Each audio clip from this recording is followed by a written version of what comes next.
G'day guys and welcome to this business management lesson.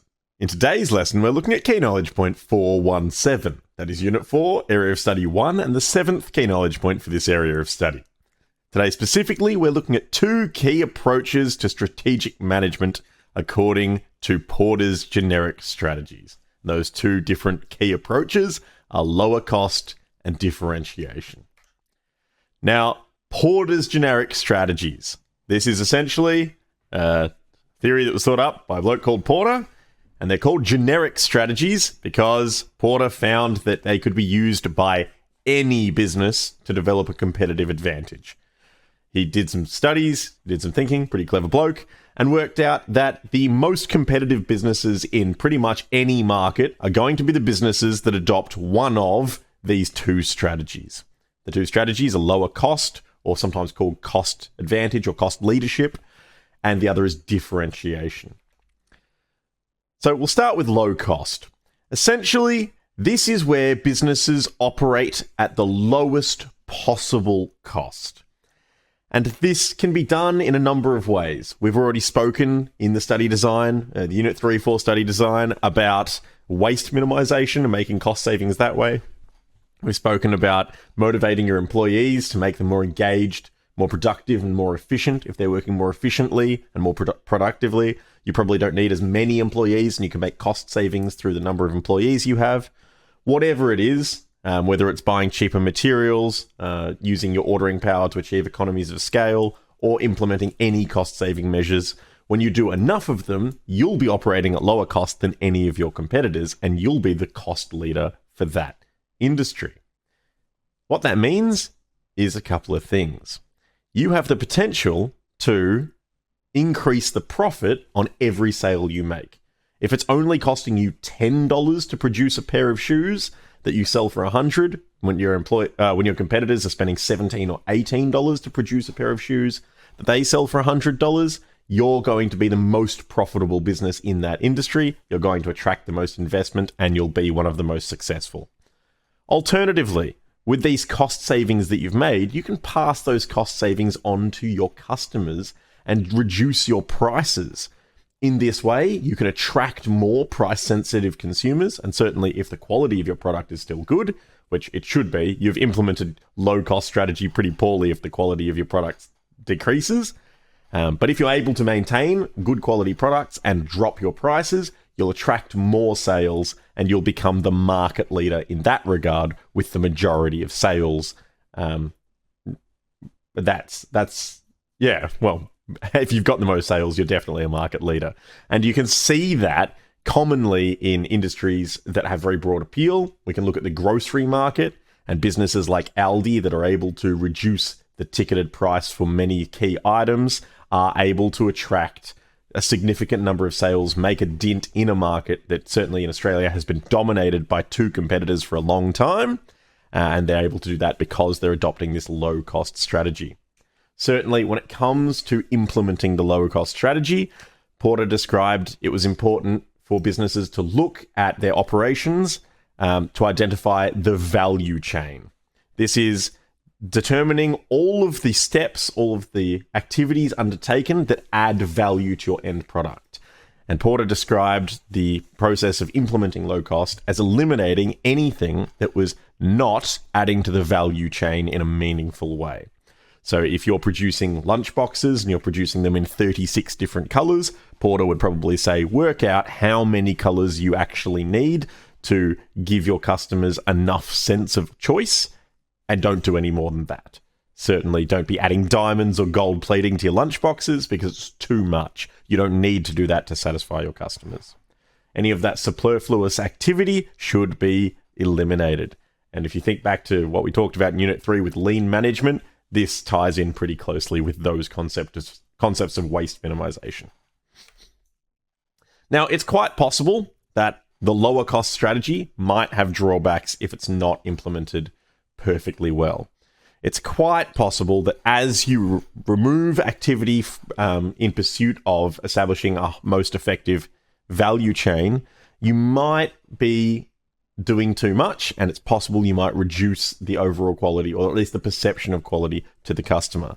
Certainly when it comes to low priced products, customers do tend to have a perception that these products aren't going to be as high quality as the more highly priced products, even if the quality is just fine. And it can take some convincing, it can take some time in the market to build a reputation of being acceptable quality to regain a level of being popular and competitive in terms of number of sales if you do adopt the low-cost strategy.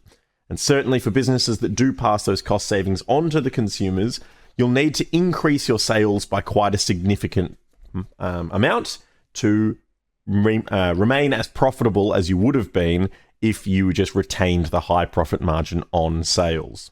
So these are all things to think about when determining whether the low-cost strategy is going to be right for any given business. Is it possible that the business will be able to achieve significantly more sales? Because if it's not, they'll either want to keep their hefty profit margins for themselves, or they might want to think about a different strategy, like the differentiation strategy. If you're not going to go budget, if you're not going to go cheap, then you might want to go in completely the opposite direction. And the differentiation strategy is all about spending more money to develop a point of competitive advantage, often to do with luxury or greater features. Essentially, where the low-cost strategy allows a business to become the price leader in a market, differentiation allows a business to charge a premium price for their product. And customers will be attracted to purchase the product because of whatever the unique offering is that the business has established through the differentiation strategy. When it comes to differentiation, the use of high-quality materials is often seen. Rolls-Royce is an example of a business that produces products that are known for their extremely high quality. Luxury is a word you'd throw around for a brand like Rolls-Royce. They use the finest leathers, the best woods for their wood grain. They create products.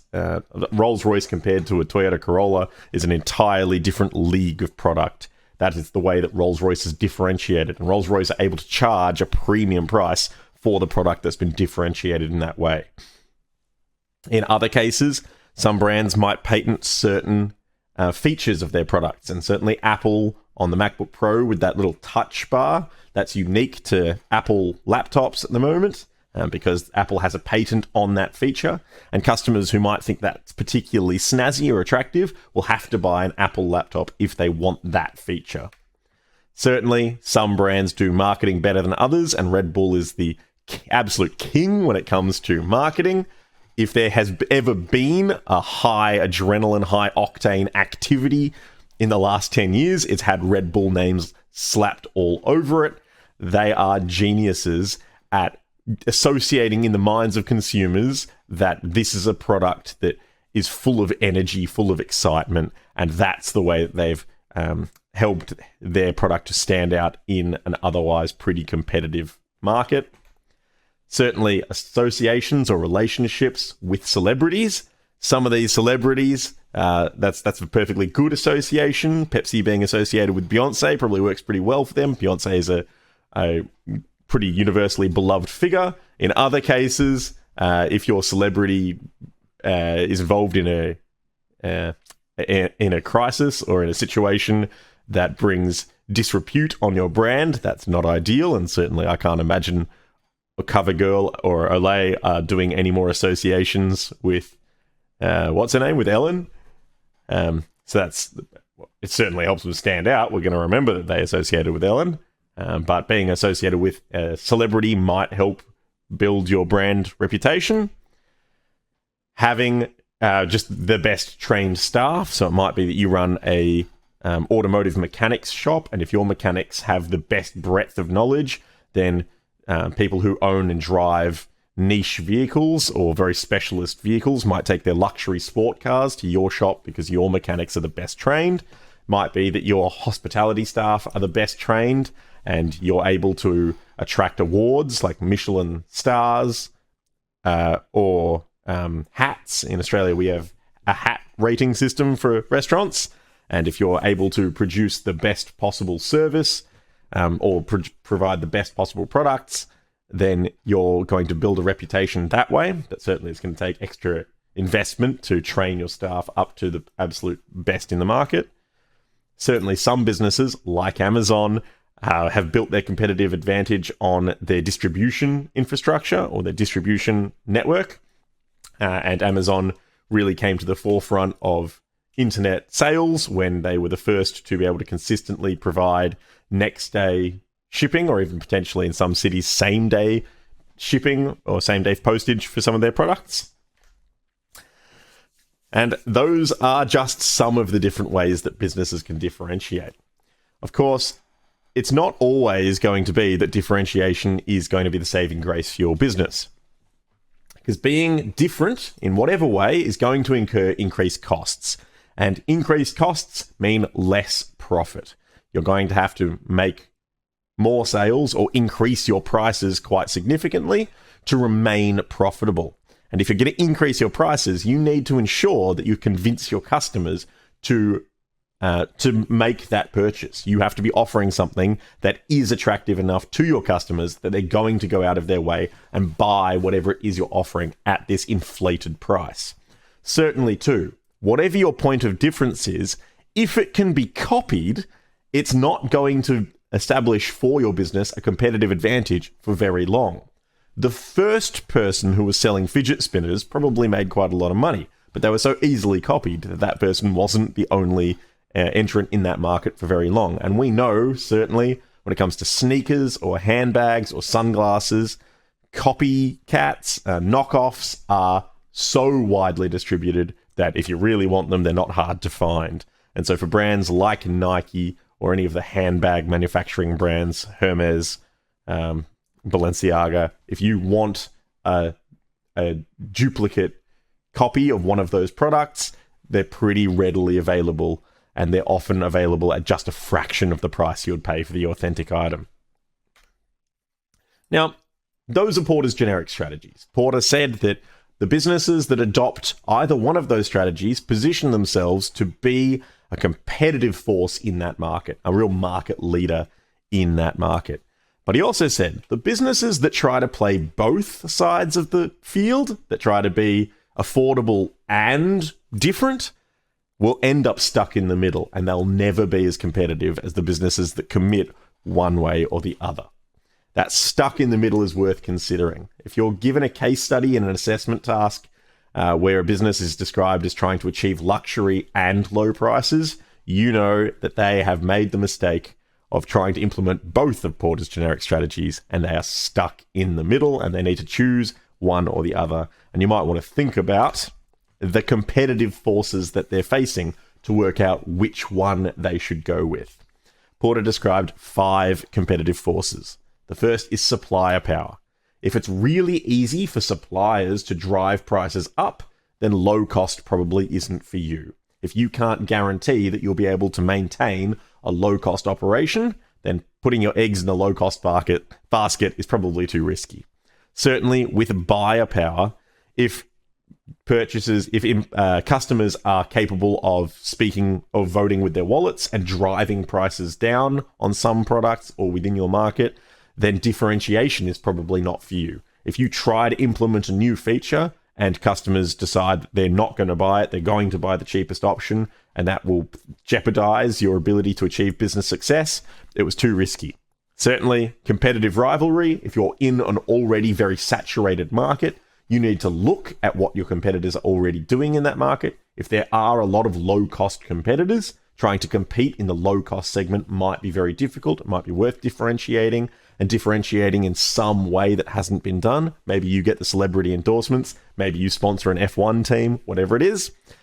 Certainly, if there are a lot of heavily differentiated offerings, Lamborghini, Porsche, if the Tesla Roadster ever comes out, there's a lot of luxury cars in the market. You might decide that it might be more sensible to try and offer a new, more affordable family sedan or something like that. Certainly, the threat of substitution is worth considering. How easy is it for your customers to find whatever it is you're offering from someone else? If you are just selling lunch boxes, then, well, there's plenty of places people can get lunch boxes. So yours is probably going to have to be different rather than just be cheaper. Or it's going to have to be significantly cheaper. certainly when it comes to handbags or shoes, how easy is it for someone to just copy your idea? That's the threat of substitution. And then the threat of new entry. If you do implement something that's differentiated, a new shoe design or a fidget spinner, how easy is it for new competitors to just pick up your idea and run with it as well? So these are all worth considering. Where you land on each of these 5 competitive forces might push you in one direction rather than the other. And that's certainly something you'll want to lean into if you're asked to propose and justify a generic strategy, if you're asked to evaluate the use of a strategy. These competitive forces you'll want to use as part of your response. So if you need to decide which generic strategy, ultimately what you're going to do is you're going to analyze those competitive forces. You'll determine what the business's strengths are and compare the strengths against those competitive forces, work out what challenges can be overcome and which would be insurmountable for a business, and that will help you decide on which strategy to adopt. In summary for this key knowledge point, Porter says that businesses who want to be competitive within their markets should adopt one of the 2 generic strategies. Those are the low-cost strategy and differentiation. You need to choose the right strategy for you, and to do that, you'll need to evaluate the 5 competitive forces. Porter also said that trying to do 2 things at once, or trying to just be a middle ground option, will mean that you're stuck in the middle, and you will never be as competitive as one of the businesses who does adopt one of these generic strategies. That's all for today. See you next time.